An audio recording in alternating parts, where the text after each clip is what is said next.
باللہ من الشیطان الرجیم بسم اللہ الرحمن الرحیم وبہ نستعین وہو خیر ناصر و معین۔ ناظرین اکرام السلام علیکم ورحمۃ اللہ وبرکاتہ۔ اب حضرات کی خدمت میں روز ولادت امام حسن مجتبیٰ علیہ السلام کی مناسبت سے مبارکباد پیش کرتا ہوں۔ آپ کی خدمت میں کل کچھ باتیں سرکار امام حسن مجتبیٰ علیہ السلام کے متعلق عرض کی گئی تھیں۔ ایک صفت کا ذکر کیا گیا تھا اور عرض کیا گیا تھا آپ کی خدمت میں کہ یہ ہمارے تمام معصومین علیہ السلام مظہر ہیں تمام اوصاف خداوند عالم کے۔ آج پھر ایک اور صفت کا ذکر مختصر سے الفاظ میں آپ کی خدمت میں عرض کرنا ہے۔ خداوند عالم کے اوصاف میں ایک صفت ہے کہ خدا سخی ہے اور سخاوت اسے پسند ہے۔ خدا کی سخاوت کیسی ہے؟ قرآن مجید کی آیتوں میں کچھ تذکرہ ہوا ہے لیکن اس حد تک ہم اندازہ نہیں لگا سکتے۔ مثلا قرآن مجید کہتے ہیں ان اللہ یرزق من یشاء بغیر حساب،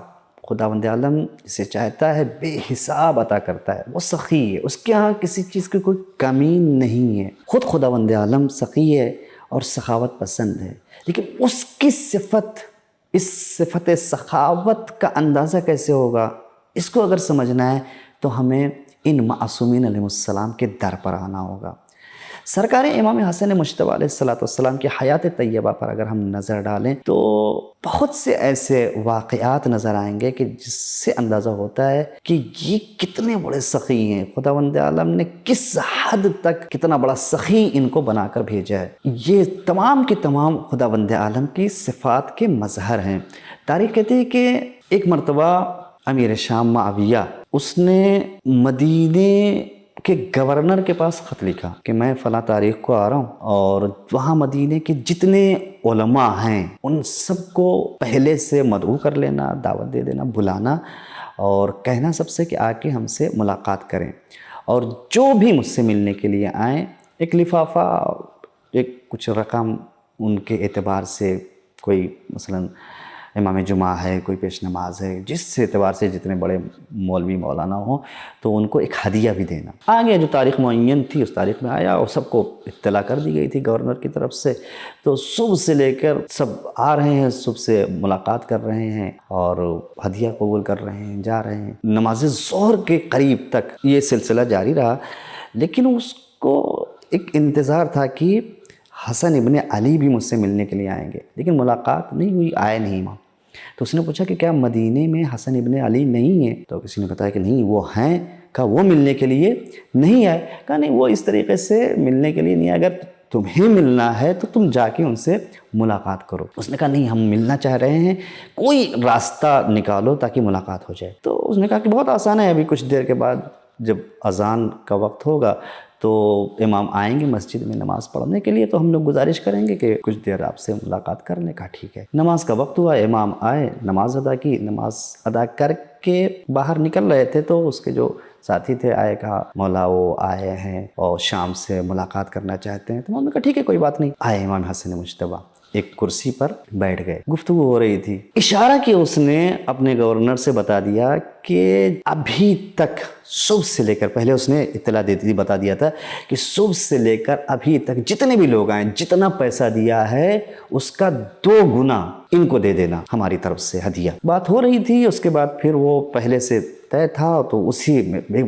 بہت بڑی رقم امام حسن کے سامنے پیش کیا، اور جیسی وہ رقم پیش کی گئی تو ایک مرتبہ معاویہ امام حسن کی طرف دیکھ کر فخر سے کہتا ہے کہ یعنی اتنی بڑی ہم نے رقم دی ہے، اور کیونکہ ہم ہند کے بیٹے ہیں۔ امام حسن نے کوئی جواب نہیں دیا، بات ہوتی رہی۔ اسی اثنا میں ایک شخص کسی گاؤں کا رہنے والا تھا، وہ آ گیا وہاں پر ڈھونڈتے ڈھونڈتے امام کو۔ کہا مولا بڑا اچھا ہوا، ملاقات ہو گئی آپ سے۔ کہا کیا ہوا؟ کہا مولا میری ایک منت تھی۔ کہا کیا منت تھی؟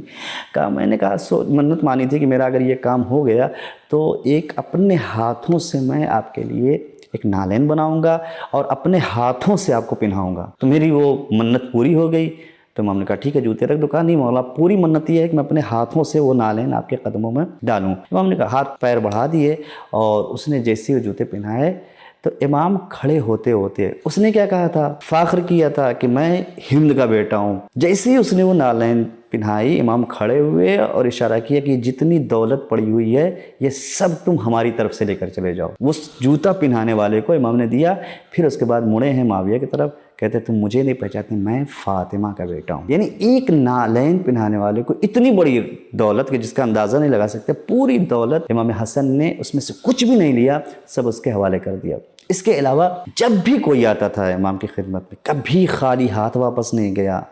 اتنا عطا کرتے تھے کہ پھر اس کو کسی دوسرے در پر جانے کی ضرورت نہیں پڑتی تھی۔ ایک اور واقعہ اسی طریقے سے ہے کہ مسجد میں خلیفہ سوم بیٹھے ہوئے تھے۔ دیکھیں امام حسن مجتبیٰ علیہ السلام، یہ پورا گھرانہ کتنے مہربان، کتنے کریم، کتنے بڑے سخی ہیں، سب زمانہ ان کو پہچانتا تھا، سب جانتے تھے کہ یہ جو عطا کر سکتے ہیں وہ دوسرے کے بس میں نہیں ہے۔ مسجد میں خلیفہ سوم بیٹھے ہوئے تھے، کوئی فقیر آیا تو اس نے کہا کہ بھائی ہماری مدد کیجئے۔ 5 درہم نکال کے خلیفہ سوم نے اس کے حوالے کیا تو اس کو کچھ کم لگا، کہا کہ یہاں کوئی اور نہیں ہے کہ جو میری ضرورت کو پورا کر دے، جو اس سے زیادہ عطا کرے۔ تو خلیفہ سوم نے اشارہ کیا کہ وہ جو کچھ جوان بیٹھے ہوئے ہیں ان کے پاس جاؤ۔ کون کون تھا وہاں؟ امام حسن تھے، امام حسین تھے اور عبداللہ ابن جعفر، یہ 3 لوگ وہاں پر بیٹھے ہوئے تھے۔ یہ آیا امام کے پاس اور اس نے سوال کیا، وہی جس طریقے سے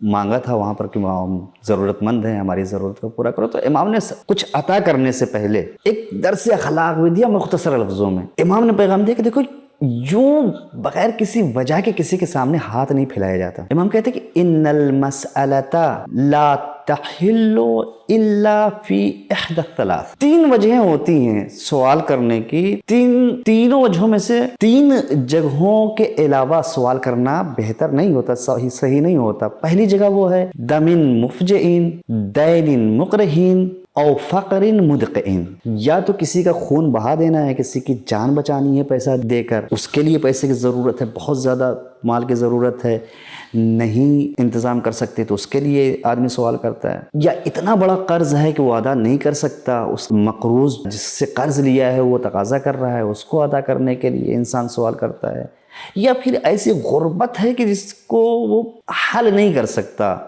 جس کا وہ علاج نہیں کر سکتا، مجبور ہے مانگنے کے لیے۔ ففی ایھا تسألو، ان تینوں میں سے کون سی وجہ ہے تمہارے ساتھ؟ خون بہا دینا ہے، قرض ادا کرنا ہے، یا بہت زیادہ غریب ہو؟ اس نے کہا مولا میں بہت زیادہ غریب ہوں اور اس لیے میں آپ سے سوال کر رہا ہوں۔ امام حسن علیہ السلام نے 50 دینار اسے عطا کیے۔ ادھر سے کتنا ملا تھا؟ 5، 50 دینار عطا کیے۔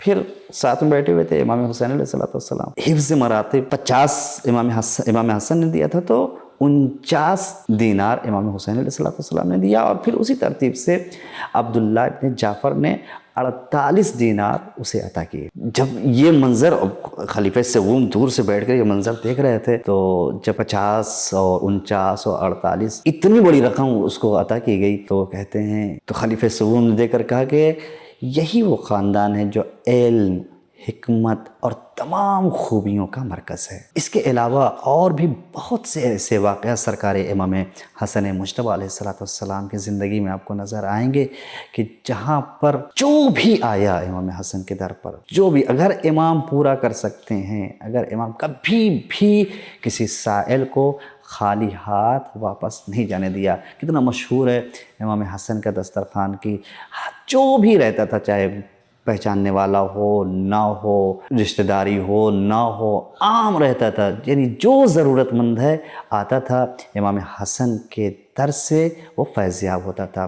پروردگار بحق محمد و آل محمد ہم سب کو ان ائمہ کی سیرت پر چلنے کی توفیق عنایت فرما۔ والسلام علیکم ورحمۃ اللہ وبرکاتہ۔